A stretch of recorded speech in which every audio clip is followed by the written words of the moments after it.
সালের রাজাকারেরাই আমাকে রাজাকার বলতে পারে।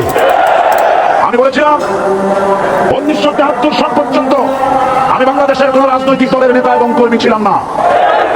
আমি রাজাকার নই। আমাকে রাজাকার বলে যদি তাকে অপমান করতে না পারে 10 কোটি টাকার মানহানি মামলা দায়ের করব। আমার এই বক্তব্য সারা দুনিয়া শুনেছে। পার্লামেন্টে আমার এই বক্তব্য রেকর্ড হয়ে আছে। সেদিন 3 শতাধিক পার্লামেন্ট মেম্বারের কেউ আমার চ্যালেঞ্জ গ্রহণ করেন নাই।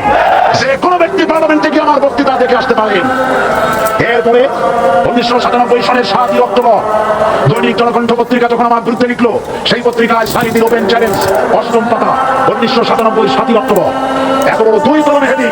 সেখানে আমি বলেছি, বাংলাদেশের সকল সাংবাদিক, গোয়েন্দা বিভাগ, বাংলাদেশের সকল বুদ্ধিজীবীকে আমি আমার পিরোজপুরে আমন্ত্রণ করছি। আমার উপস্থিতিতে যদি প্রমাণ করতে পারে বাংলাদেশের স্বাধীনতা যুদ্ধের বিরুদ্ধে আমার কোন ভূমিকা ছিল, সজ্ঞানে স্বেচ্ছায় জাতীয় সংসদের সদস্যপদ থেকে পদত্যাগ করব। 3 বছর পার হয়ে গেছে, আজ পর্যন্ত কেউ এই চ্যালেঞ্জের মোকাবেলা করে নাই। সুতরাং আমাকে যারা রাজাকার বলবে তারা পিতৃ পরিচয়হীন অবৈধ সন্তান। 1971 সনে মুসলমানেরা 1971 সনে কোন গাদা সাইদির গায়ে লাগে নাই। আমাকে রাজাকার বলে জনগণ থেকে বিচ্ছিন্ন করবা, জনগণ থেকে আমার বিচ্ছিন্ন করা যাবে না, কারণ এই জনগণ